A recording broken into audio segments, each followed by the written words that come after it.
Human beings are basically social animals. We get our sense of reality by talking to each other, by interacting socially. To deprive people of social connection, which is what happens extremely in solitary confinement in prison, and to a much lesser degree in shelter in place, it creates a situation that is not hospitable to human beings.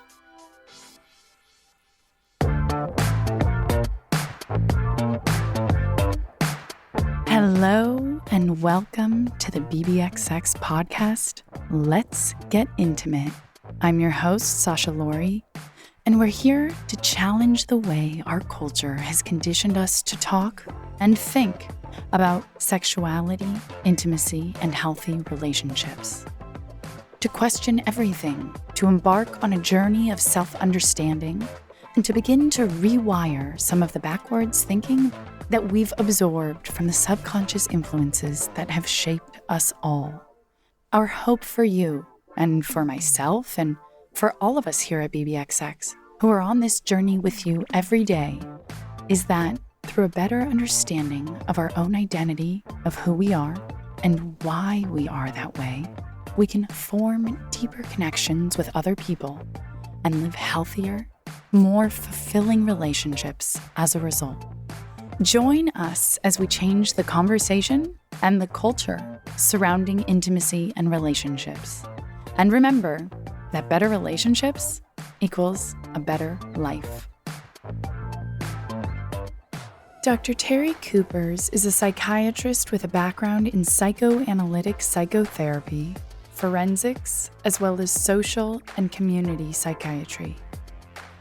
He is a professor at the Wright Institute in Berkeley, California, as well as a consultant to various mental health centers, social rehabilitation programs, and to the international NGO Human Rights Watch.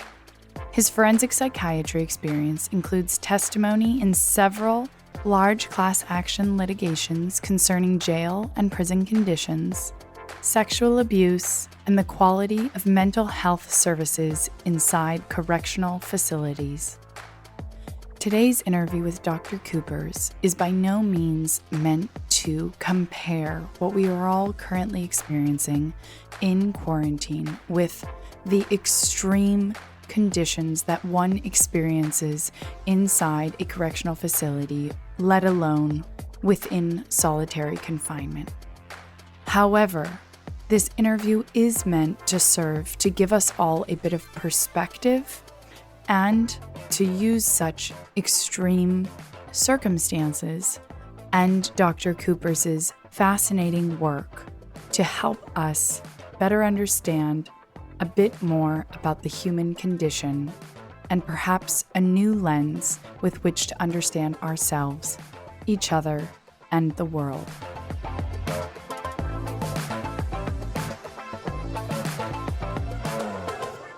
Terry, thanks so much for joining us in this time of what people had been referring to as social distancing, but now are referring to more frequently as physical distancing. So to begin, I'd just love you to give our listeners a bit of background on the work you do and a couple of the more universal lessons it's taught you about who we are as humans. Well, first of all, it's very good to be here with you. I'm a psychiatrist and I do general psychiatry. I have a practice. I've recently retired from my office practice. I work in hospitals. I do community mental health.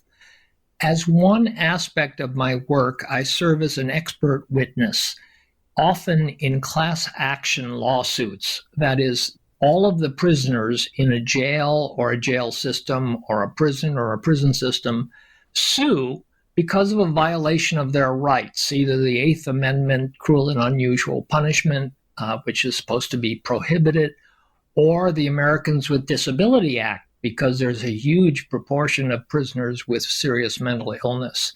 So they're entitled to disability treatment. And I testify as an expert. In doing so, I tour the prisons. And lately, the last 15, 20 years, that has focused on solitary confinement in prison.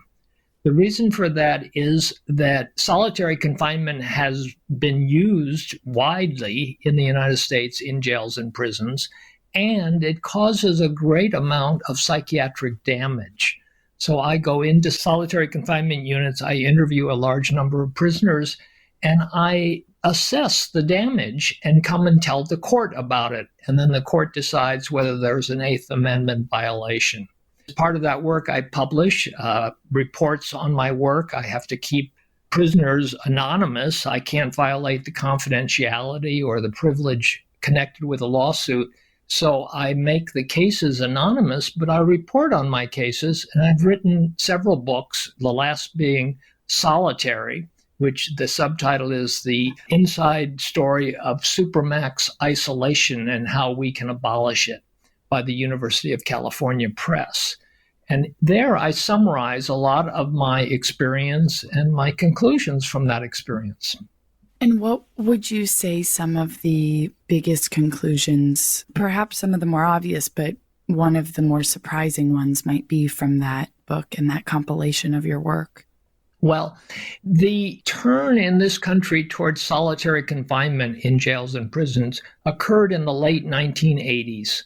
What was going on was there was a tremendous amount of violence in the prisons, and they were basically out of control. There were hunger strikes, there were riots. So I and a number of experts in this field said to the powers that be, you've really made a mistake crowding the prisons. The first issue was crowding. We had quadrupled the prison population in very few years in the 1980s. And a lot of that was because of the war on drugs. And we suggested that the sentencing reform occur so that we could downsize the prisons and then they would be manageable. At the same time, rehabilitation was being cut. All of the education programs and vocational training programs were being dismantled. So you had a whole lot of idle prisoners crowded together. And the result was a lot of violence, a lot of mental breakdown, and a lot of suicide. And so we recommended you should uncrowd the prisons by doing sentencing reform, and you should reinstate the rehabilitation programs. Well, correctional authorities did not listen to us. They said they had another idea, which was that the violence was due to some bad prisoners, what they called the worst of the worst, or the super predators, and they were going to lock them down even further inside prison. And that was the advent of the Supermax prison, which was a whole prison or a cell block dedicated to solitary confinement. So you have rows upon rows of prisoners in single cells behind metal doors often, and very little activity in the common spaces in these prisons. The hallways are practically empty. The yards actually are little areas not much bigger than a cell where the prisoner is supposed to do recreation by themselves. And sure enough, people in those circumstances started to fall apart, and the damage was obvious. When I first started touring these places, I found some of the worst cases of psychosis and depression I had ever seen in my entire career. And even if people did not have a serious mental illness, and a lot of people did not become mentally ill, but they were damaged in less obvious ways. Anxiety was pervasive, very severe anxiety, panic attacks, etc. Difficulty thinking. The thinking process was distorted, and often it meant paranoia. And then there was trouble concentrating. There were big memory problems, so that a lot of prisoners in solitary confinement around the country told me that they've stopped reading. And I would say, why do you stop reading? It seems to me if you're in a cell by yourself, it's the only thing you can do.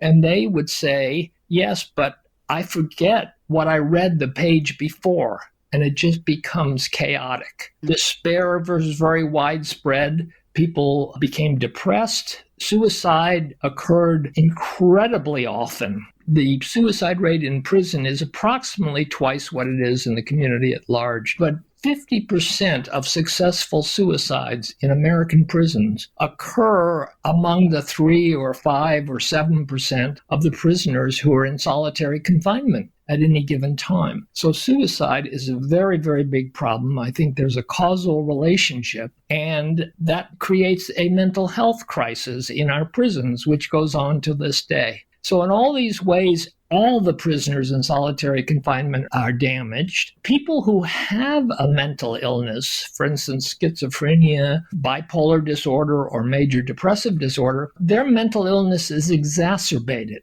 And that's what I mean when I say I saw some of the worst cases of serious mental illness that I'd seen in my entire clinical career.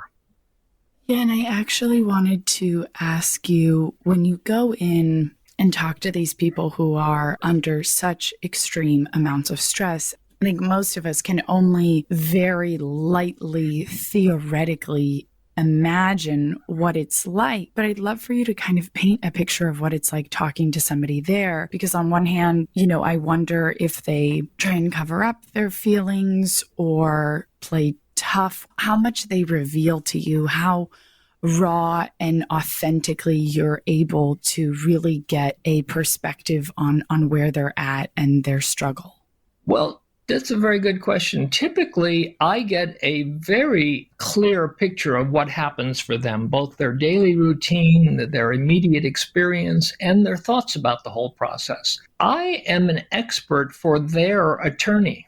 In other words, the prisoners as a class are suing in most cases. I do other kinds of cases too, but in the large cases, it's a class action lawsuit about all of the prisoners. They tend to be very intelligent. I think that there's a selective process by which very intelligent prisoners are overrepresented in solitary confinement. And I think that's because the staff, particularly the correction officers, are intimidated by them. They're so intelligent. So a staff member will criticize them for breaking a rule, and they'll say, I know that rule, and it says such and such, and my action was not a violation. The next thing that happens, the officer hits them and throws them in solitary confinement. It isn't about their breaking the rule, because they're often correct that they haven't broken a rule, and the officer is wrong about that. Rather, it's about intimidating the officer with their intelligence. In any case, a lot of people in solitary confinement are very intelligent. They're often self-taught because they dropped out of high school before winding up in prison. And they've read a whole lot of material, and they can have very intelligent discussions with me. So first of all, they trust me because I'm working for their lawyer, or they know of my work. A lot of prisoners have read my books. And so when I come to see them, they say, well, I like what you're writing, and here's what it's like for me. So there's a kind of trust and honesty develops, and I think I do get a true picture. In contrast to the prison psychiatrist, in prison, there's a lot of stigma about having emotional problems or having a mental illness or being suicidal. So prisoners, on average, clam up. They do not talk to the health and mental health staff. They don't trust them. They think that if they tell something to mental health staff, the officers will learn about it, and they don't want that to happen. Or other prisoners will see that they're getting mental health treatment, and then they'll be stigmatized. Often they'll be victimized, beaten, raped, etc. So they tend to hold everything close. And then when I come in, it's like a relief because they understand the confidentiality of our interaction. And they also know which side I'm on in the lawsuit that they're involved in. So there's an immediate trust. So I get a pretty good picture of what's going on inside. And could you just, I think, to exemplify it or humanize it a bit, maybe just describe one case or a moment or a quote from someone that impacted you in one of your hundreds, if not thousands, of interactions with prisoners over the years? Well, I've had well over 1,000 interviews with prisoners. And I'll give you an example. First of all, prisons are a window into our race dynamics in this country. And almost 50% of prisoners are African American, and another 20 to 30% are Latinx. So there's a great racial disproportion. People of color are overrepresented in prison. And there are complicated reasons for that. At every step along the way in the criminal justice process, there's discrimination by race, so that Black Americans are more likely stopped by the police and frisked. When they're stopped, they're more likely arrested, whereas a white counterpart might be released to home, their own recognizance at home. A Black individual is going to be taken to jail. In court, they're going to get a more severe sentence. And then in prison, a greater proportion of them are going to end up in solitary confinement. So I met a Black man who was about 40, had been in solitary for 9 or 10 years. Wow. And this was in a Western maximum security prison. And I asked him what happened, how did he get here? And he said, well, I broke a rule. I admitted I broke a rule. I was someplace I wasn't supposed to be, and they punished me with a term in solitary. I said, what was that term? He said, 6 months. And I said, well, this is 9 or 10 years later. Why are you still in solitary? He said, I don't think I'm ever going to get out of here. Now, this is a very stable, intelligent man. He is not seriously mentally ill. And he said, I don't think I'm ever going to get out of here. And I said, why not? And he said, when you're in solitary, your anger builds up. And it's irrational. You don't know why your anger is building up. Of course, you're angry that they put you in a hole, a cell by yourself. But that's a certain episode, and you get over that. Instead, in solitary, you keep getting angrier and angrier. And then one day, it has to happen. You try very hard not to get in the wrong way with a guard, but one day you just get angry at them. You blow up, and then they write you a ticket. And the result of the ticket is a longer term in solitary. So that's happened to me over and over again. I admit I can't control my anger in here. It just mounts, and I don't know what to do about it. Now, I should mention that maybe 70, 80% of the prisoners in solitary that I've interviewed have told me that exact thing about mounting anger. It's a symptom of solitary confinement. But instead of treating it as a symptom, as part of the damage that solitary does, what the criminal justice system does, especially officers in prisons, is they punish people for getting angry, so they give them a longer term. So here's this man who's in solitary for 9 or 10 years, hasn't really done much wrong. He hasn't been involved in any kind of violence. He hasn't made any serious rule violations, and yet he is stuck in solitary, he thinks, for the rest of his life. And because of that, he despairs and becomes very depressed. You mentioned in the beginning that he was an intelligent and sane man, and I just first want to acknowledge that I think there would be a 0% chance I would be any semblance of sane after 1 year, let alone a decade. And so really gluing into the resilience, but also not just the fact of having been there for so long that I think could drive someone to some point of insanity, but that feeling of the unknown, of being trapped there and not knowing how long it'll last. And I think, obviously, again, in extremely small scale, we have no idea when the quarantine is going to end, when this physical distancing will end. And I think that unknown is what gives people a lot of anxiety. But just trying to imagine that exacerbated on an unimaginably large scale. Well, I think that's all very important.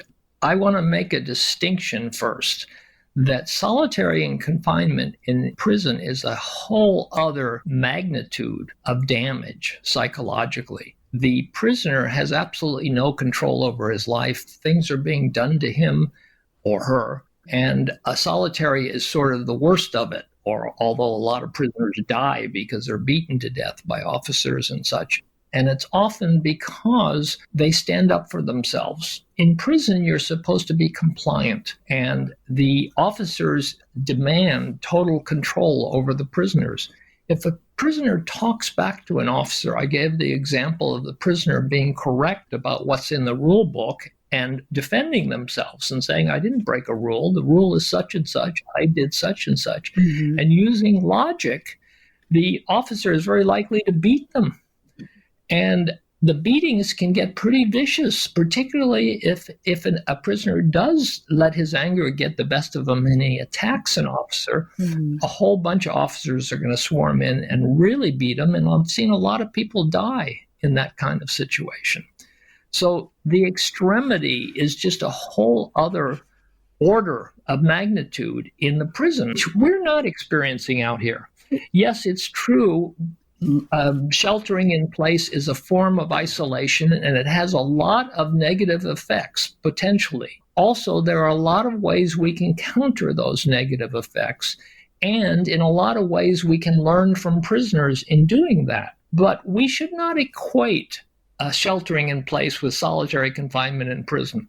The prisoner has absolutely no options. Their solitary confinement requires them to be almost entirely idle. Many don't have any television or radio. Some don't even have writing material. They get no exercise because the exercise yard is just another space about the size of their cell, and there's no exercise equipment. So it's an entirely different experience. I've described it as the decimation of life skills. That is, when you spend a long time in a cell by yourself with really no meaningful communication with anyone, the correction authorities say, well, the officers communicate with the prisoners. That's really not true. The officers bring a food tray and pass it through a slot in the door, but they don't really have any meaningful communication with the prisoners. So the prisoner is totally isolated, almost totally idle. Now, that said, and recognizing the qualitative difference and the degree of deprivation difference between sheltering in place and solitary confinement, there are similarities, and you've mentioned several already. One of the things I think it's worth noting, and Dr. Craig Haney has described this in an op-ed in the San Francisco Chronicle recently, is that prisoners work out ways to survive their isolation. And we could look at what they do and learn something. I'll give you an example. I mentioned that a very widespread symptom in solitary confinement in prison is an inability to concentrate and a memory problem. I have met a lot of prisoners who tell me that's absolutely true. That happens to them. Their memory is shot and they can't concentrate, but they continue to read. And what they do is they take notes, either in the margin of a book or on paper, as a guide to them when they read a little further and they want to look back and gather what they've already read so they can make sense of the current page they're reading. That is a wonderful tactic. It's a kind of work habit. It's a discipline that we would like people in school to learn, for instance. So the prisoners who are successful at doing intellectual work, and some of them very courageously, they go to the law library, or in solitary, books are brought to them. They can't go out of their cell. But they study law and they work as a jailhouse lawyer, what's called pro se, and they file lawsuits complaining about one or another constitutional violation. That is incredible, given that they're in solitary, they have no one to talk to, they probably came into prison without ever graduating high school, and they're writing legal briefs, which are very valid, and often they win their cases. So that's an amazing accomplishment against great odds. Now, when we look at sheltering in place for the community at large, we can learn something from that. I think in order to do well during this current crisis, people have to be disciplined. The usual markers of our daily life are gone. We don't have to get to work at 9 a.m. We don't have our workmates to relate to around cooperative tasks. We don't have specific work assignments on average. And therefore, we have to create a structure for ourselves which gives meaning to our lives, but also marks the daily rhythm. That is, we start working on some project at some point. We finish it by, say, the evening. We switch from work to recreation, and we do it in some kind of ordered way. All of those steps are helpful while we shelter in place. Because if we don't organize our day, what happens is a kind of disorientation. I don't know what day this is because I'm not doing my usual activities, and I don't even know what time of day it is. So I get disoriented as to time and place even. Well, the prisoner in solitary confinement works out ways to do that. Many have intricate calendars. They keep a chart of, as the days go by, they know the date because often there's no clock and there's no calendar allowed in the solitary confinement. So they have to create their own calendar. We've seen it in cartoons where a prisoner is doing Roman numerals on the wall to count the days that they're in prison. And prisoners do things like that, and they do it to maintain their sanity. I think all of us need to maintain some kind of schedule, even when we're sheltering in place, so that we know the difference between morning and afternoon, and we know how the days go by. It's often difficult to notice that it's the weekend, since all the days have become the same and we're not seeing anybody in person. And I think it's important to keep a record of that, either in our mind or write it down, so that we have a sense of orientation and what our schedule is. And that's a help getting through the sheltering in place.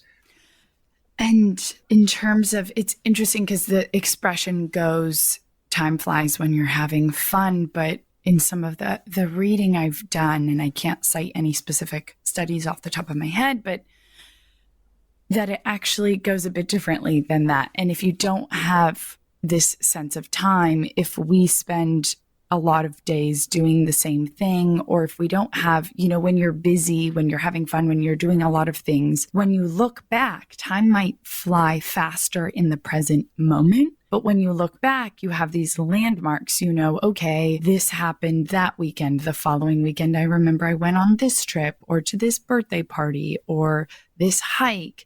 And you have all these different landmarks that in a way, retroactively looking back, expand time. Versus if you look back and all the days are the same and you don't have these landmarks, it kind of compresses time in a way where it feels as though it has passed much more quickly, and it's much more difficult to know how much time has passed, what you've done, let alone, remember the details. That's absolutely correct. And philosophers note the difference between time and duration. Time is what we see on the clock or on a calendar. Duration is our subjective experience of the time.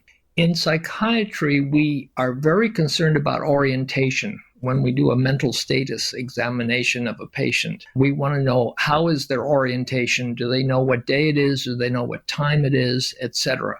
And orientation is a matter of memory. The way that we're oriented, for instance, I know that it's morning now because I remember eating breakfast. And I don't remember eating lunch yet. So I can say, oh, it must be the middle of the morning, approximately.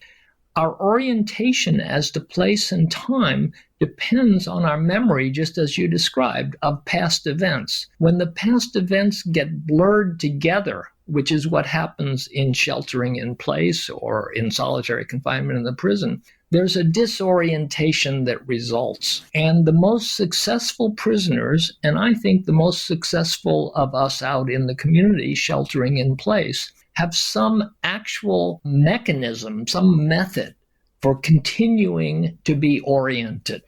And the more we do that, the healthier we feel. Creativity and discipline. Yeah. And you have to really work out alternative ways to keep a focus when your usual mechanisms for knowing where you are and what time it is are not available. I'm wondering, when you mentioned that some prisoners died due to such severe physical abuse, and I'm wondering, one, if there are charges that are pressed, but as a very dark question, do you think that some of them would see that as a better option than living possibly the rest of their life in solitary confinement? Well, I think that's a very good question. Suicide by cop is what it's called in the vernacular.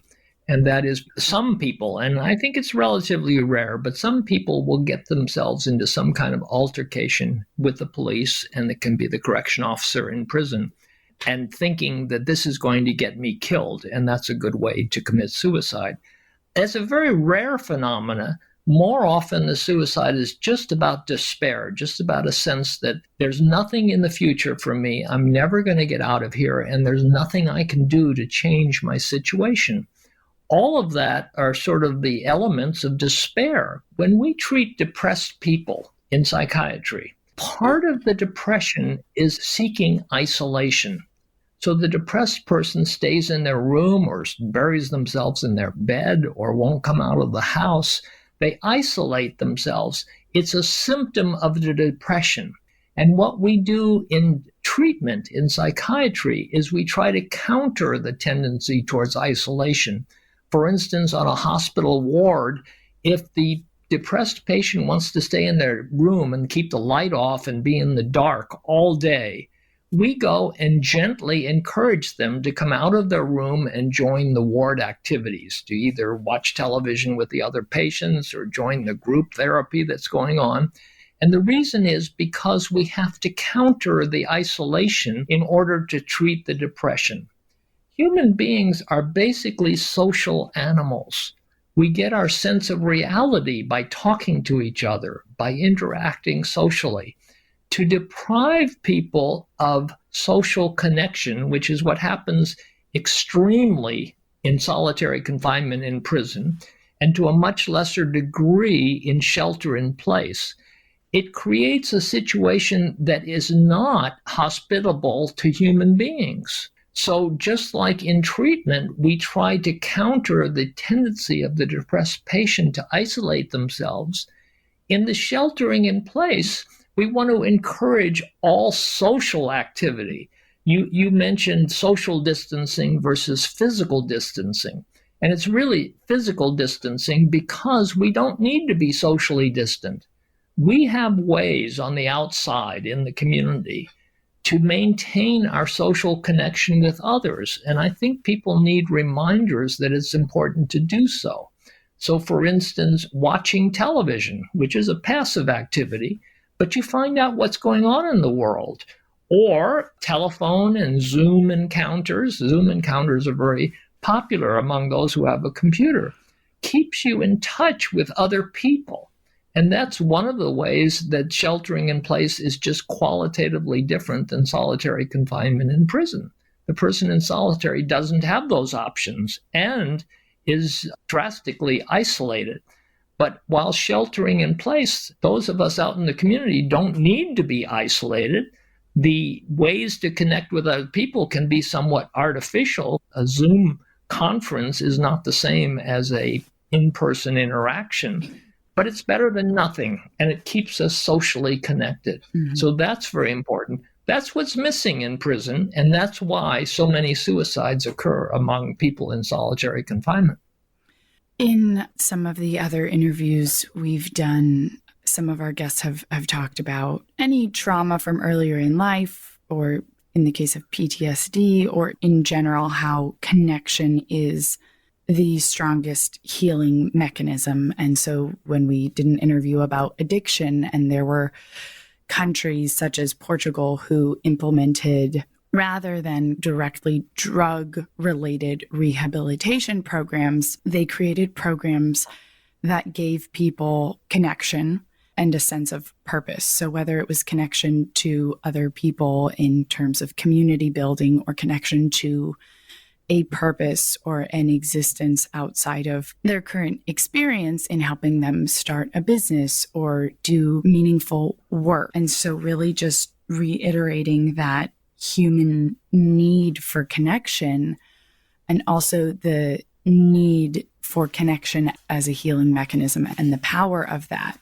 And so some of the other lessons that we could maybe learn about the human condition that I've picked up on are kind of you mentioning this need of agency. And I loved how a lot of your research mentions intimate relationships and how that is one of the biggest things lacking, and one of the biggest problems, the lack of versus presence of intimate connections, intimate relationships in our lives can be this game-changing mechanism. and what that tells us about who we are as humans.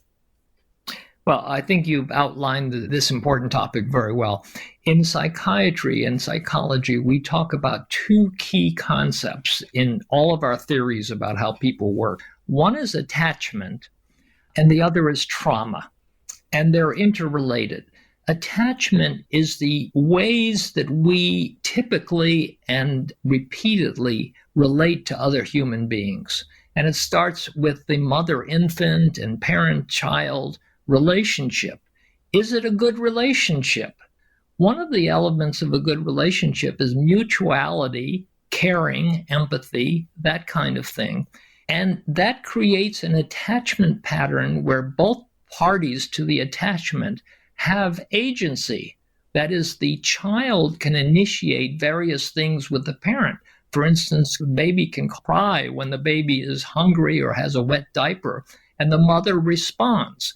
That starts to build in the infant a sense that my actions cause effects in the world, particularly in the world of object relations, and I can get mom to notice my needs and take care of me. That's the beginning of agency.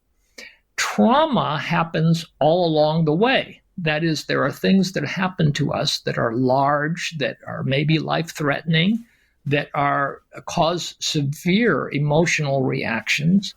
And in those traumatic events, we don't have agency. They happen to us. Think about rape, for instance, or child abuse, sexual abuse of children. The victim and eventual survivor of the trauma has no say about it happening. It's happening in direct contravention of their wishes and their actions, and it's happening to them. So when we do therapy with someone who has been traumatized, we try to set up a situation where the person who survived the trauma will have more agency. So they have, as you were saying, both the social connection, and in those social connections, they have a certain amount of agency. And we have this theory in the mental health professions that working on those two issues eventually helps people resolve traumas. And what we're looking for is not just to get back to a previous way of being, but actually to grow from the awful experience. So we talk about a trauma being an opportunity to change and become someone larger. So that's the background in the psychiatric literature about treatment. Now, when you go take that into the prison situation, the prisoner in solitary confinement has no social connection. They're socially isolated. They also have no agency, or very little agency. Their agency is greatly hampered because they don't control anything in their life. They can't make plans. They can't really envision a future. And they have lost a sense of agency while also being isolated. The double loss then causes a great amount of psychological damage. Moving from that extreme situation to the shelter in place, I think the issues are the same. That is, we want to encourage social connection and meaningful social connection, and social connection where there's mutual agency, where both parties to a relationship have something to say about what's going to happen. The more we can develop that, the healthier people are going to be as they go through the crisis. And then thinking about the future, the more possible it becomes to make what could have been a massive trauma, this period of sheltering in place. And it is a massive trauma, for instance, to prisoners who are facing coronavirus. I mean, they're thinking, I'm going to die in here because the walls are set. They can't expand the walls. We've got crowding in here. We can't do any social distancing. I'm going to catch the virus. The medical treatment program is already oversubscribed. I'm not going to get the treatment I need, and I'm going to die. And that's basically the average sentiment of prisoners in this country today. And there are efforts to release as many prisoners as possible from the jails and prisons. For instance, people who are awaiting trial, and the only reason they're in jail is because they can't afford bail. They should be released immediately. So we reduce the population of the jails and prisons, and there are efforts to do that around the country. But the prisoner is facing a situation where, particularly if they're in solitary confinement, they're isolated and they have absolutely no agency. What we want to do out in the community is increase the social connectedness by any means necessary, and also increase agency so that while we've lost the choice to go out to a restaurant or a movie, we can't do that. We're being told we can't do a whole large number of things. Meanwhile, we need to find new things where we do have some agency and can control our life and therefore think about a better future. Out here in the community, different people are experiencing shelter in place and social distancing in different ways. For some people, for instance, those who are affluent enough to have savings and be able to sit out a period of shelter in place without bringing in income, they will survive just fine, and they have the wherewithal to do social networking. They're going to do much better than people who are living paycheck to paycheck, for instance, in the hotel and restaurant industry, and have suddenly become unemployed with no real means of support. The other very dark development in this context is domestic violence. Domestic violence is rising, and it has to do with the dynamic that you implied. That is, for instance, take a couple who had tenuous mutuality. That is, there's an average of peace, but every once in a while there's an outbreak of domestic violence in usual life. Now these two people are forced to stay within the walls of their home 24 hours a day, day after day. And what happens is a higher incidence of domestic violence or domination. Domination typically occurs because somebody, the dominator, has been dominated in the past and abused, and then they take it out on someone today who they have power over. That's typically the way it works. Well, if you put two people in a house together and say they have to stay there, and the prevalence of domestic violence goes up, it must be the case that the person is feeling insecure or inadequate and then takes it out on a partner over whom they have some kind of power. So that's on the rise, and it's a very disturbing aspect of the shelter in place. I'd love to go back a bit and dive into how this plays a huge role in even people ending up in prison in the first place, to really on a much larger scale understand the impact of situation and how a lot of these people who later end up in prison have gone through great amounts of oppression, great amounts of isolation, great amounts of stress, perhaps as early as they can remember in childhood, didn't have those loving relationships, didn't have that cultivation of their own identity and purpose. Trauma is one of the most pervasive background factors in the prison system. That is, prisoners as a group are probably the most traumatized group of people that I know of. Prisoners have had a history of physical and sexual abuse as children, of domestic violence as adults, of crime on the street where they've been victimized. So there's a tremendous amount of trauma in the background of prisoners. They go into prison and they are dominated by the staff. That is, they're not permitted any kind of agency. They're told they have to follow the rules. They'll be punished harshly if they don't follow the rules. And essentially, prison becomes a new trauma, which re-traumatizes the person who's already had a lot of traumas in their life. But I think this is kind of a perfect point at which to dive into the concept of attribution and the attribution error. How you can either attribute an outcome, event, or consequence to an individual or to the situation they are in. Here's what an attribution error is. I mentioned that practically 50% of prisoners in the United States are African Americans. What is the cause of that? In other words, to what do we attribute the high prevalence of African Americans in jail and prison? One way to think about it is there's something inherent in African American people that makes them prone to break laws.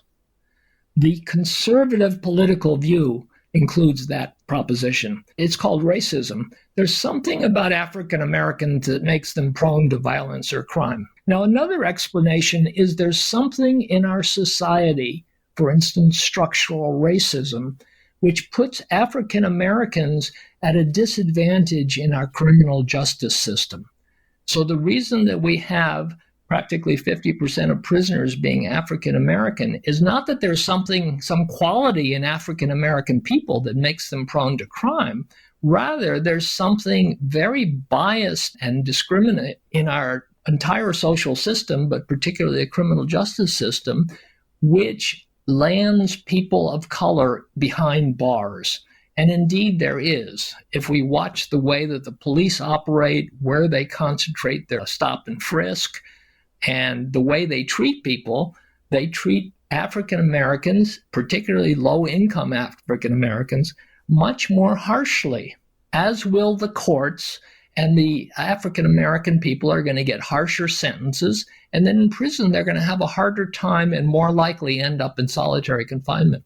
It's not because of the difference in their attributes, it's because of racism in our system. I mean, the prison system grew out of slavery, and it continues to be the focus of racist sensibility in our society. So the attribution error is to attribute the high prevalence of African Americans in prison to qualities within the individual African American people who are in prison versus attribute it to a social process, racism, which selectively arrests, tries, convicts, and gives a long sentence to people of color. And depending on how you see that, you do different things to alleviate the problem. If the problem is racism, for instance, President Obama was working very hard to adjust sentencing. There was a discrepancy between people who were convicted of having crack cocaine versus people who were convicted of having powder cocaine. The chemical is the same. That is usually a larger proportion of white middle-class people use powder cocaine and get arrested for that. And low-income and people of color are more likely to use crack cocaine. And then the sentences for crack cocaine were disproportionately long. So there is a causality for so many people of color being in prison. And we, during the Obama administration, passed laws that would somehow ameliorate that discrepancy. And there was an attempt to pardon some of the African American prisoners who had been given too lengthy a sentence because of the possession or dealing of crack cocaine. President Trump, of course, reversed that process, and there's no longer an attempt to correct that inequity. The last point is about trauma and prison. As I said, the prisoners as a group are among the most traumatized in our society. In the past, they go to prison and there are a whole series of traumas that happen. Starting in a men's prison, man walks on the yard and he starts getting propositioned for sex by older, tougher prisoners and has to fight in order to defend his honor. Well, that's a new trauma. And then the individual is in a crowded facility where there's no room to do exercise or to take part in programs, and then they're put into solitary confinement. And solitary confinement is a whole new level of trauma. So they're re-traumatized on every level. And that's really what's wrong with our criminal justice system, and it makes it no accident that the recidivism rate is high. And once someone goes to prison, most people go to prison when they're young, when they're teenagers or in their early 20s, usually for not a very serious crime, and they only have a year or 2 or 3 years to do. But what happens to them in prison is so traumatic that they're basically damaged and unable when they get out to succeed at going straight. And that's what begins their career of criminality. So we're actually fostering criminality by the awful things we do to people in prison. And we have to reverse that. I just wanted to re-acknowledge the fact that 50% of people in these, and I don't know if it's different for male and female prisons, but are African American, and was it another 20% are Latino or Native American? I would say 25, 30. Yeah. Native American is interesting because they're a very small percentage of the prison population.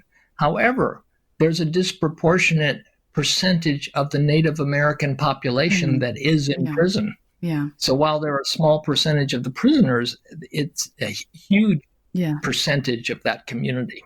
Yeah. So to acknowledge something between, 70 to 80% being people of color in these systems, and the amazing point you made with the example of the difference in sentencing for cocaine versus crack cocaine, which I didn't know and is extremely frustrating. Yes. But just the fact that if we look at this in an extremely objective way and we say, okay, one, we acknowledge that these are people who have already lived through so much trauma, and that's part of the reason, if not all of the reason, that they end up in these systems. But then we put people into this place where they undergo escalating extreme cases of trauma. And the goal is to release them with the expectation that they will be rehabilitated. Rather, and in your work reading up on this, it mentions a lot how some places or a lot of prisoners within certain systems don't have access to, self-development programs or educational programs. So really putting people into this system, depriving them of any tools or resources to help them rehabilitate, putting them through escalatingly extreme trauma, and then expecting them to somehow, without any agency or control of their time and activities, rehabilitate themselves. Prison is a window into what's wrong in our society. The first thing that's wrong in our society is a massive gap between the rich and the poor, which is growing larger. And poor people are even more greatly disadvantaged. And you see that today in the coronavirus epidemic. Lower income people are taking the brunt of the pain of this crisis. So for more affluent people, it might mean that a vacation has to be canceled because the amount of reserve income is less. But for a low-income person, it means they can't eat, or they're going to be homeless, or they can't feed their children, which is about one of the most painful things that can happen to human beings. And it's just tragic what's happening to people at the bottom of the socioeconomic ladder through this crisis. The criminal justice system is not working. It's broken. It basically serves to disappear problems from our society. Consider public mental health, for instance. As a society, we are not doing our part to help the most disadvantaged among us. And we have been cutting the budget for public mental health successively and incrementally for 40 or 50 years, ever since the Community Mental Health Center Act of the early 1960s that President Kennedy signed, where there was money for federal community mental health centers. Since that time, if you follow the budgets, they've been relatively dismantled. They've been progressively shrunk, so that there's no real treatment available for people with serious mental illness if they don't have a lot of money. And that population has wound up in prison. That's no accident. What's happened, I believe, is that we have a society where we, the average person, thinks we're a democracy, we're kind, we're gentle, we take care of people if they can't take care of themselves. That isn't true. That is not what our society is. Our society is a place of huge inequity, racism, and sexism, and other problems. But we don't want to hear that. We don't want to see those problems. So we have a large number of people with serious mental illness who are homeless, and they're in our face. And we look at them and we think they are really miserable, and we're not doing anything to help them. Well, we'd like them to disappear. We'd like to not have to look at them. So we put them behind bars. And that's what I mean. We disappear the problems behind bars. Our public education system is not working. The discrepancy between what happens to a middle class child and what happens to a low income child, particularly in the inner city, is just massive. The public schools are not working. They're failing the low income children. We don't want to hear about that. We certainly do not want to pay higher taxes to have a better public education system, so that inequity would not be as great. What we do, and I'm not saying people consciously do this, this has all kinds of indirect mechanisms, but what happens is we lock up a lot of the people who were failed by our education system. If you interview, and I've interviewed thousands of prisoners, as you said earlier, most of them dropped out of high school for one reason or another. And usually it's because the schools they're in really could not manage to give them an education. It wasn't because the kids were bad kids. It's that the schools didn't work for them. The classrooms were too big, the teacher was too impatient, and they didn't do well in school. Well, we don't want to face the fact that our public education system is failing.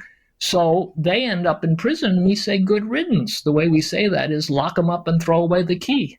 But the truth is that we need to look at the way the inequities in our society have resulted in terrible education for the lower income kids, racism throughout the system so that people of color are disproportionately put behind bars, non-treatment for people with serious mental illness.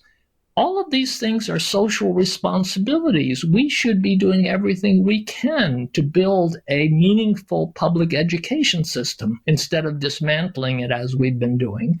And we should build a public mental health system. And then there wouldn't be people with mental illness behind bars. One of the biggest parallels that came up in my head as we've been talking about this attribution actually is a parallel between prostitution and prison. And in actually another one of our guests, Benjamin Nolo, he does some amazing documentary films about rape culture in the US, also some about human trafficking. And I think people often think about prostitution and human trafficking as that sort of modern day slavery that people were forced into. And then on the other side, people who have agency and make the choice to become what people refer to as sex workers, as if it were a choice. But their research shows that in the United States, women who have quote unquote chosen to become sex workers, 95% of them had gone through previous abuse. And I believe it was even specifically sexual abuse. But in any case, probably a variety of different extreme forms of abuse. And so we really need to question, is that a choice when somebody is put through all of those experiences they did not choose, and they only see one path as a result of having no agency, and so they can't actually be making what we understand and refer to as a choice without that agency. And so again, examining how people's upbringing, the connections or lack thereof that they had with other people, how that shaped, for in this case, what we're talking about, men ending up in prison, or people in general ending up in prison, and really acknowledging how strongly those early experiences shape us and how limiting they become. And it's almost as if there is no other path, and it should be no surprise that under those circumstances, this happens, and it being a systemic issue. And so when we just kind of, to close out the attribution error and to kind of really simplify it for a more everyday example, to really remind people how much we are unconsciously attributing outcomes to what we see as choices versus circumstances, people were forced into, or experiences they had in which they didn't have agency, and really forcing ourselves to question our perspectives much more often, and to question the way we think and talk about these themes, and also to question, how much we attribute our own behavior or choices to things that are inherent in us versus the circumstances, and in our relationships, whether it's, our boss at work, and attributing things to his or her character versus the stress they may be under at home, or as a result of this pandemic, or with their family. We never know what experiences people have been through. And so we really need to try and remember to more frequently not only question ourselves, but question other people, in the sense of asking them questions, and getting to know their story and the things that have shaped them, and what their intentions actually are, and what they actually are feeling, because otherwise there is no way to know.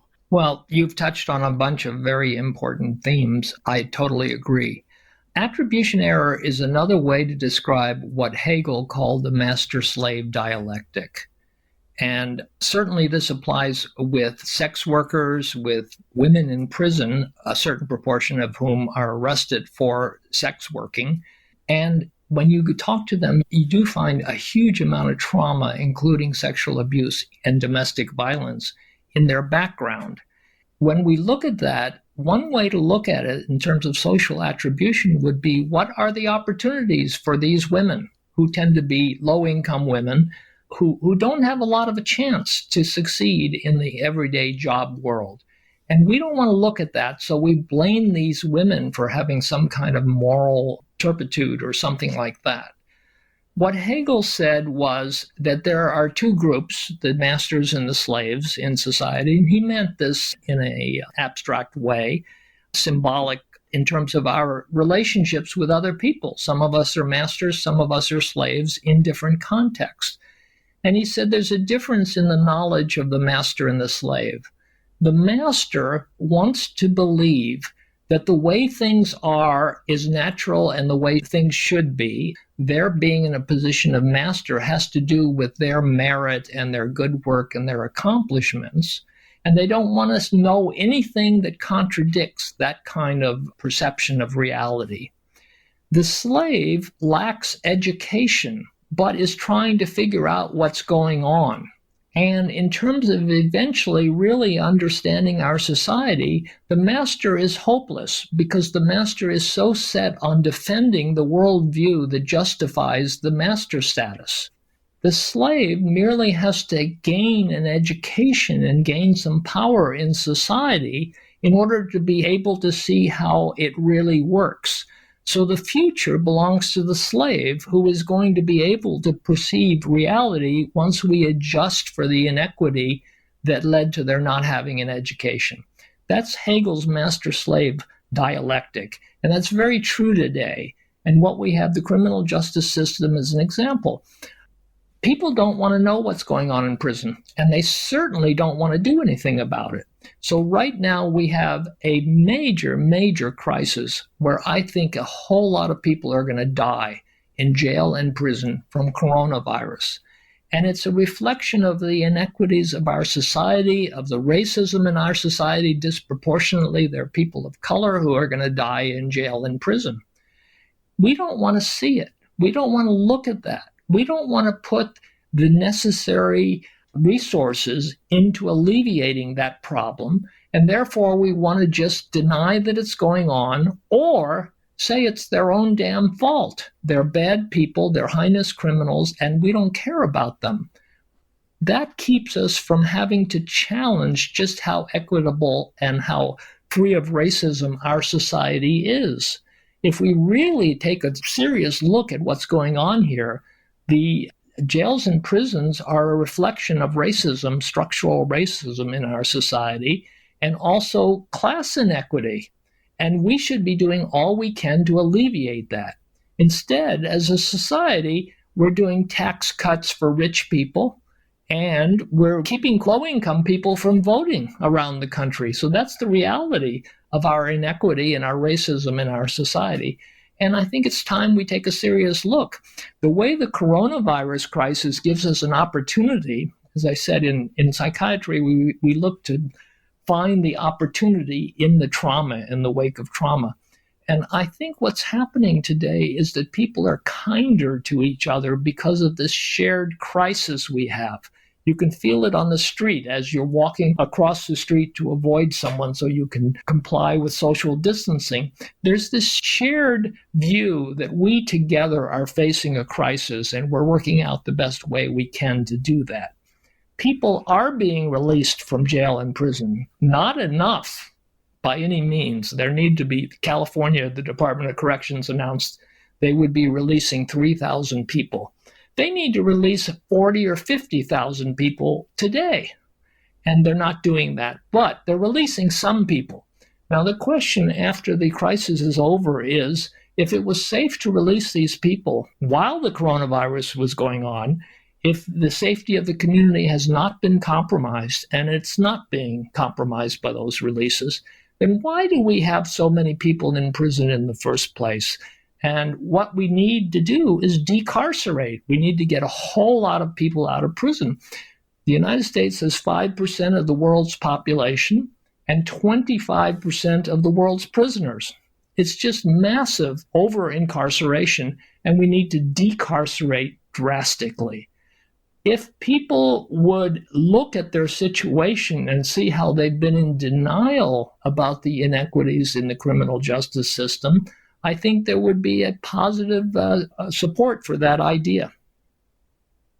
You mentioned how kindness is one positive thing coming out of this pandemic. And I've also been very, interested in the fact that this has given us all something we can relate to no matter where we are in the world. Everybody is having this shared experience. But I think we could also, outside of this context, realize that we all have a shared experience, whether that is having obstacles in our lives, having important relationships, having issues that perhaps we haven't dealt with, or maybe we have. But either way, those experiences that for all of us have shaped who we are and the way we react to situations and who we are in our partnerships or friendships or even in the workplace. But we all have this shared experience of being shaped by trauma, micro trauma,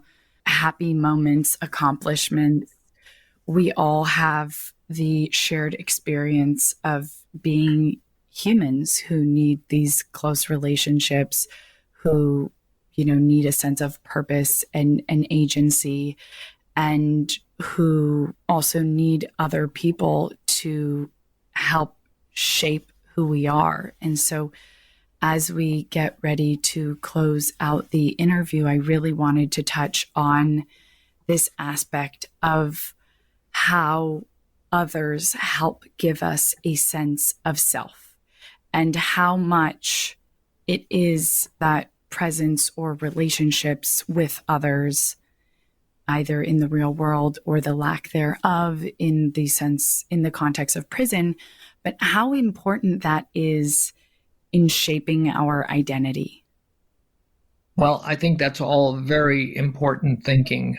I personally am having this problem in our current existential being in this society. I myself, I'm a psychiatrist. I'm comfortable. I'm not facing unemployment because of this coronavirus epidemic, and my life is pretty good. I am absolutely horrified by what is happening in our prison system, what is happening with homeless people today who are not getting any kind of help. Well, people are trying to help them, but it's not enough social resources. What's happening at the border with immigration, the separation of children from families. I really can't live with that. It is absolutely traumatic for me to be in a society which I thought was democratic with some attempt at equitable distribution of resources, where the truth is so far from that, and so many people are in such miserable poverty and pain. And that creates a disjunction in my being. That is, that I can't really enjoy the benefits of my success in the world because so many people are suffering. I don't think I'm alone in that perception. I think a whole lot of people feel the same way. Now, during the coronavirus crisis, we look at each other and we say to ourselves, well, I share this crisis with you. You may be a person of another color or another economic class, but we're both facing the coronavirus, which doesn't discriminate. It's going to come and get all of us. So we have a shared problem and a need to share the resources to get through this. I would hope that there's going to be a carryover of that sentiment once the crisis is over. So people will care more about what's happening to the immigrant at the border and the children of the immigrants, what's happening to people in prison, what's happening to the inner city communities that are being destroyed by police vamping on them and arresting young people. And that we will have more empathy as a result of this crisis and be able to fix some of these unbelievable inequities and lack of democracy in our midst. Again, we are social animals, and what we see right now is people making unbelievable efforts to stay connected with each other. I really, as my general advice to the public, I applaud that effort, and I think all of us, one of the biggest dangers is isolation. So one of the things that's happening is that people are looking in on elders who live alone, or people with disabilities who live alone, and bringing them meals. I think that's a wonderful development in the midst of a very dark crisis.